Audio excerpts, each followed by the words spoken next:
কেন আমরা তাদের মধ্যে থেকেই একজন বক্তব্য রেখেছেন এখানে যে তাদের সন্তানদের শিক্ষা হচ্ছে না, তারা লেখাপড়া করতে পারছে না, তাদের সেই শিক্ষার দায়িত্ব কেন আমরা এইসব পরিবারের সদস্যদের মধ্যে থেকে কাউকে দিই? যদি আমরা দেই তাহলে কি কাজটা ভালো হবে না খারাপ হবে? উনি ভাবছেন সেরকম, কারণ উনি আন্তরিকভাবেই আপনাদের সমস্যাগুলির সমাধান করতে চান। আমরা ভাবছি যেহেতু আমাদের মহান মুক্তিযুদ্ধের যে আকাঙ্ক্ষা সেটা বাস্তবায়ন না হওয়ার কারণে আপনারা লড়াই করে জীবন দিয়ে আহত হয়ে আর একটা ক্ষেত্র প্রস্তুত করেছেন, সেহেতু আপনারাও এই সময়ে এক ধরনের মুক্তিযোদ্ধা যান। মুক্তিযুদ্ধ বিষয়ক একটা মন্ত্রণালয় আছে আমাদের, আমরা সেখানে আপনাদের যেসব সমস্যা সেই সব সমস্যা সমাধানের জন্য যে যে কাজ, ওই কাজগুলি মুক্তিযুদ্ধ মন্ত্রণালয় জিয়া রহমান ছিলেন, মুক্তিযুদ্ধ মন্ত্রণালয় বেগম খালেদা জিয়া করেছেন, বেগম খালেদা জিয়া করেছেন মুক্তিযুদ্ধ বিষয়ক মন্ত্রণালয়। এই মন্ত্রণালয়ের এটাও দায়িত্ব হবে যে এই আমাদের 24-এর যে গণঅভ্যুত্থান, এই গণঅভ্যুত্থানে যারা নিহত হয়েছেন, শহীদ হয়েছেন, যারা এর জন্য দায়ী, আমাদের একজন বন্ধু বলেছেন যে তারা সন্তানকে গুলি করেছে, তাদেরকে তারা চেনেন, কিন্তু তারপরেও তাদের গ্রেফতার করা হয় না। আপনাদেরকেই দায়িত্ব দেওয়া হবে, আপনারা তাদের গ্রেফতারের ব্যবস্থা করবেন। আপনাদেরকেই দায়িত্ব দেওয়া হবে, আপনারা তাদের সুবিচারের ব্যবস্থা করবেন। আপনাদেরকে দায়িত্ব দেওয়া হবে, কোন আদালত যদি আপনার মামলা নিতে অস্বীকার করে তার বিরুদ্ধে ব্যবস্থা নেওয়ার জন্য সরকারকে বলার ক্ষমতা আপনাদের থাকবে। আপনারা আপনাদের সুচিকিৎসার দায়িত্ব নেবেন, আপনারা আপনাদের সন্তানদের লেখাপড়ার দায়িত্ব নেবেন, সরকার আপনাদেরকে সহযোগিতা করবে। এটা আমাদের নেতার সিদ্ধান্ত।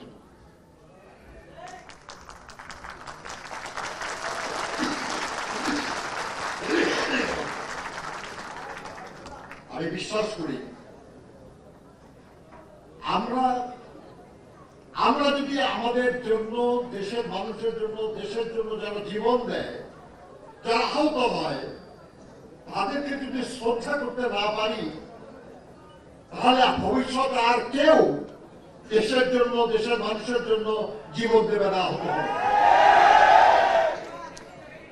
কাজেই দেশ এবং দেশের জনগণের স্বার্থে এই কাজটা আমাদের করতেই হবে, যাতে করে মানুষ বিশ্বাস করে যে আমি যদি দেশের জন্য শহীদ হই, দেশ আমাকে স্মরণ করবে এবং দেশ আমার হত্যাকারীর বিচার করবে, আমার পরিবার যারা অসহায় হয়ে পড়বে সেই পরিবারের দায়িত্ব নেবে এবং আমার সন্তানের লেখাপড়ার দায়িত্ব নেবে, আমার বৃদ্ধ বাবা মার চিকিৎসার দায়িত্ব নেবে। এই যদি না হয় তাহলে ভবিষ্যতে কেউ দেশের জন্য জীবন দেবে না। বন্ধুরা আমার, আমাদের দলের প্রতিষ্ঠাতা শহীদ রাষ্ট্রপতি জিয়া রহমান বীর উত্তম, তিনি যুদ্ধ শুরু করেছিলেন, জানতেন না তখন যে কে কে সেই যুদ্ধে অংশগ্রহণ করবে।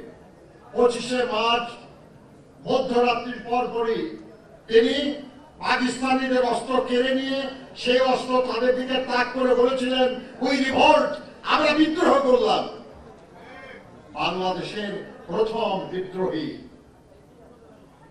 শহীদ রাষ্ট্রপতি জিয়া রহমান বীর উত্তম। দেশনেত্রী বেগম খালেদা জিয়া 9 বছর স্বৈরাচারের বিরুদ্ধে আপসহীন লড়াই করে দেশে গণতন্ত্র পুনঃপ্রতিষ্ঠা করেছেন। আমাদের নেতা জনাব তারেক রহমান শিশুকালে, শিশু অবস্থায় তার মার সঙ্গে পাকিস্তানি কারাগারে আবদ্ধ ছিলেন এবং 17টা বছর দেশে আসতে পারেন। আইন করে আদালতকে দিয়ে তার বক্তব্য প্রচার নিষিদ্ধ করা হয়েছিল। তারপরেও বিদেশে বসে থেকে দেশের মানুষের মুক্তির জন্য, গণতন্ত্র পুনঃপ্রতিষ্ঠার জন্য লড়াই করে গেছেন। একটু আগে রিজভি বলছিল যে তিনি আগে খবর পান, আমি নিজে সাক্ষী।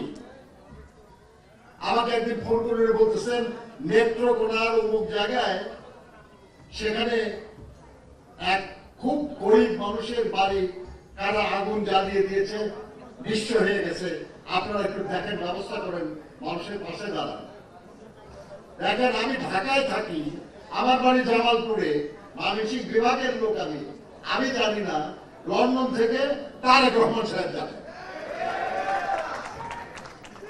দেশের মানুষ এবং দেশের জন্য খোঁজ না রাখলে, আন্তরিক না হলে কেউ এত খবর রাখে? কাজেই আজকেও আমি আপনাদেরকে বলে দিতে চাই, তার বাবা শহীদ হয়েছেন, তার মাও একরকমের শহীদই বলা যাবে এই কারণে যে তাকে বিনা চিকিৎসায় মৃত্যুর দিকে টেনে দেওয়া হয়েছে। কাজেই এই শহীদ পরিবার আপনারা যারা আছেন, তাদের সঙ্গে তার আত্মার সম্পর্ক আছে। তাদের সুবিচারের জন্য, তাদের পরিবারের মর্যাদা রক্ষার জন্য, সহযোগিতা করার জন্য, সন্তানদের লেখাপড়া করার জন্য এবং মর্যাদার সাথে সমাজে পুনর্বাসিত করার জন্য যে কাজ, এই কাজ ইনশাআল্লাহ তার নেতৃত্বে আমরা করব। আমি আপনাদেরকে ধন্যবাদ জানাই এবং আপনাদেরকে অনুরোধ জানাবো, আপনারা এই কাজে আমাদের সহযোগিতা করুন। অনেকদিন তো অনেকদিন তো অপেক্ষা করেছেন আপনারা, হয় নাই তো নাকি? আসলে যাদের করার কথা ছিল তারা করেন নাই বলে আপনারা অভিযোগ করেছেন। ভরসা করুন, বিশ্বাস করুন, যারা তারেক রহমানের নেতৃত্বে আমরা করব ইনশাআল্লাহ। আপনাদের সবাইকে ধন্যবাদ। আল্লাহ হাফেজ। বাংলাদেশ জিন্দাবাদ।